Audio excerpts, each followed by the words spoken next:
This is the Sharp Field Sharpener. It's obviously a field sharpening kit or system, whatever you want to call it. And I think it's probably the best value for money out of all the intended to be pocket sharpening stones or field sharpening stones that you can get. I just recently spoke about the Double Stuff 2. I think the Double Stuff 2 is the best you can get, and I think that the Workshop Field Sharpener is the best value for money that you can get. This video is going to have the same format as it did for the Double Stuff 2 review. I'm going to do some sharpening first to show the type of edge you can get off it, and then I'll talk more about the system itself. I know a lot of you guys like to see the sharpening process, and if you don't, you could just skip to the end.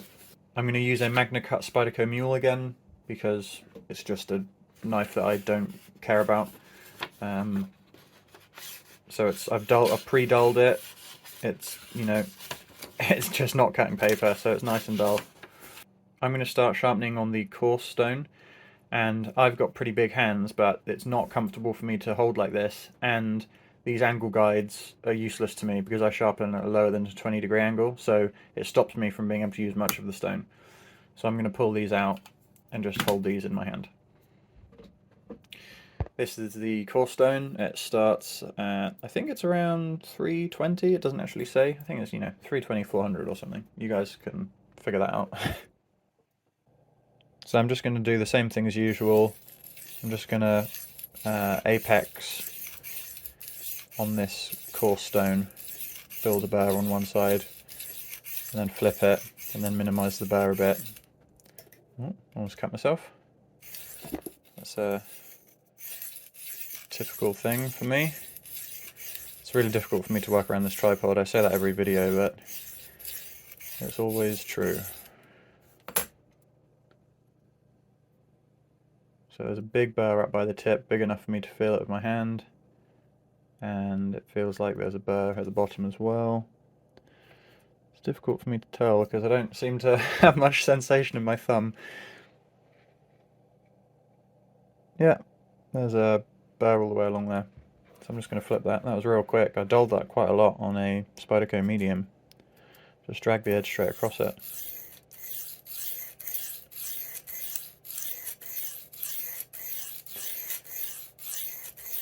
These stones are, I think, 4x1 inch. They're significantly, well, not significantly, but they're a bit shorter than the double stuff stones. And that, it's kind of really valuable length when you're talking about something this short.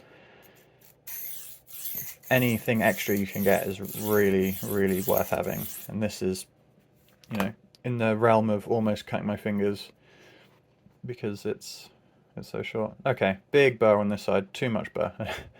Went way too far on that. So I'm just going to minimize that a little bit and see where we are. I'll pass the burr back over to this side. So there's no point messing around now with the coarse too much, so let's use what we've been given and just drop over to the ceramic. So this is kind of where the whole system falls apart. You can't really get close in here because all these bits of plastic and junk is in the way. I really wish you could just pull this rod out and hold it.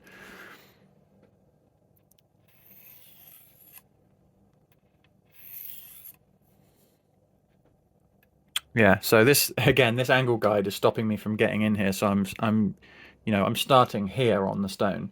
So I'm losing a third of the stone. So this is something that's happening.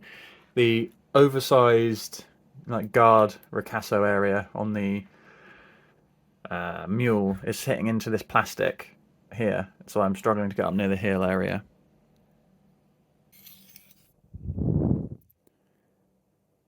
I'm hitting the guide again. Despite my complaints about this already, I still stand by what I said. It's still like the best value for money. You just have to make do with what you've got, I think this costs in the region of 28 to 35 pounds. The double stuff is 65. So it's literally half the price. You could buy 2 of these. It feels like a coarse diamond plate edge. as you would expect. That's what it was sharpened on. Show you how it looks.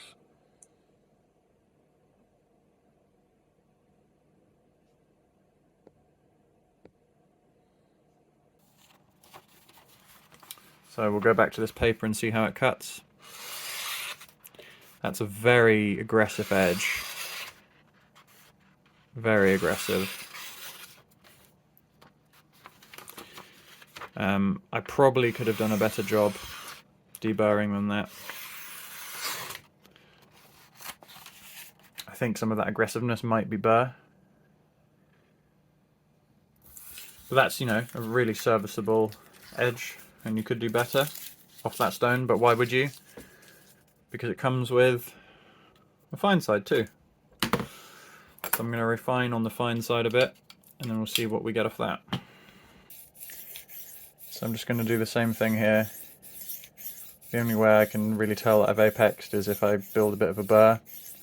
I don't want to build too much burr because, you know, I don't need to. It's a waste of steel, it takes too long.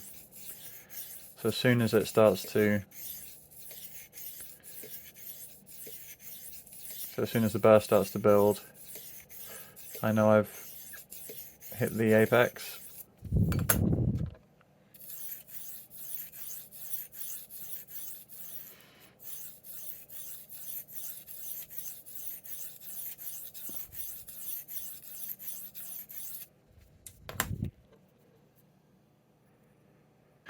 Okay, I've built a burr and I've passed it over.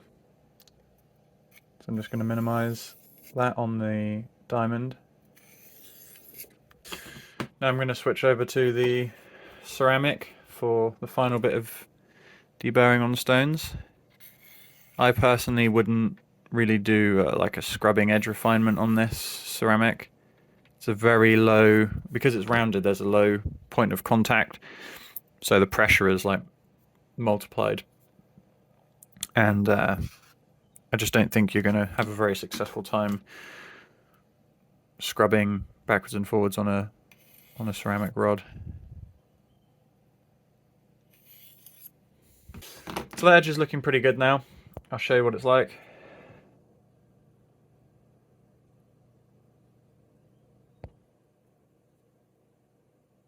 I think that diamond plate, that fine diamond plate, is probably around 600. And you can see it's much, much finer. I think we're going to have quite a good edge from this. So we've still not stropped yet. Let's see what our edge is like. Yeah, that's so much less aggressive, which, depending on what you're cutting, is either a good or a bad thing. But this is definitely deburred better. I can tell by the way it feels through the paper. We've still not stropped yet. Now there is a strop on here, obviously, but it has chromium oxide compound on it, which is terrible, and it's coarse side leather, which is terrible, and it's in this weird system, which is terrible. So I'm not going to do that. I'm obviously going to use my own compounds and my own strops. I like to strop on basswood, so you can either carry a little chunk of basswood with you and, you know, rubber band it to your kit, or you can buy a nice little basswood strop that goes on there nicely, or you can use leather or whatever you want. I'm going to strop on 1 micron basswood.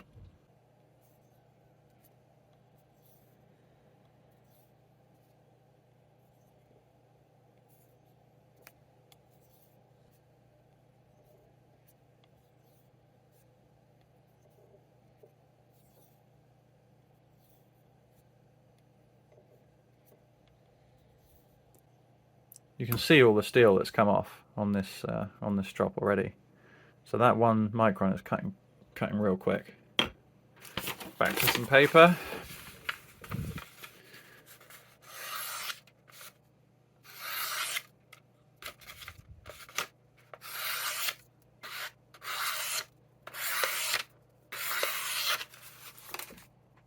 I think we should have hair whittling capability from that stropping. These Magna Cut mules have very gummy burrs which are difficult to remove, so it's not the easiest of knives to work with. Is that in focus? Yeah, just about. Yeah, it's severed it right on contact. I can feel that grabbing. Yeah, and it just took it again. Split it in half and it bended back over on itself. So you're definitely capable of fine edges.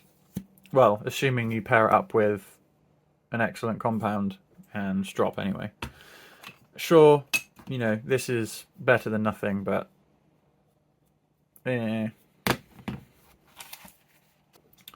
So the way I sharpened this, you know, this way, it's going to have created teeth that are pointing this way. So I'm just going to show that it still has some aggressive tooth. I'll cut through this as a single piece of toilet paper, and I'm going to draw cut through it. So it's still aggressive tooth that is able to cut material like this, but also whittles hair. So it's, you know, I think that's quite a impressive kit for 30 something pounds, obviously, plus compound and strop. So, you know, it's worth it. So now I kind of want to talk about this kit a bit more and how kind of I would use it and where it's kind of falling down. I did already mention those things, but I'll talk about it again. All of the plastic frame I absolutely hate. I don't think anyone's going to use prefixed angled guides, because if you're a sharpener, you sharpen at the angle that you want, and if you're a non-sharpener, you sharpen at the angle the knife is already at. I don't really think these guides are helpful. I think they get in the way and make the whole thing difficult. You can't come up high here because these damn guides are in the way. It'd be kind of cool if they were just dead flat and it gave you something to hold, maybe like this on either side, so you could like just grip it easily and use the full length. So those suck. Also, all the plastic on either side, you definitely can't sharpen this way around because the ceramic gets in the way, so you have to sharpen this way around if you were to hold the whole thing, because less of this gets in the way. But I would still just say, just hold the plates. It's so much easier just to hold the plates. I also think that you should carry the plates the reversed way round, because this doesn't come with a case like, you know, the double stuff. And you don't want to be abrading things with your plates, and you don't want things to be damaging your plate. So, you know, it's kind of good just to turn them in that way. The ceramic rod is okay. It's got a coarse and a fine. The coarse side isn't really any coarser. It's just got like serrations in it. Ugh. Leave it on the fine side. This, again, is some type of thing for serrations or hooks or something. Who cares? Don't use it. So I'm aware I've just been kind of bad-mouthing this thing, but you saw the edges for yourself that you can get from them. They're very acceptable. It's just, can you put up with the little quirks? It saves you, you know, £30 on a double stuff too, but I would pay an extra £30 to not have to put up with those quirks. And if you're still here, go and buy yourself some basswood and cut it into strips, whatever size you want, and sand it down to 800 grit. Wipe out all the abrasive particles that you left in there from sanding, and get some stroppy stuff diamond compound, spray on it. Get 1 micron. I know this was wire 10, 0.25. Get some 1 micron. You'll love it.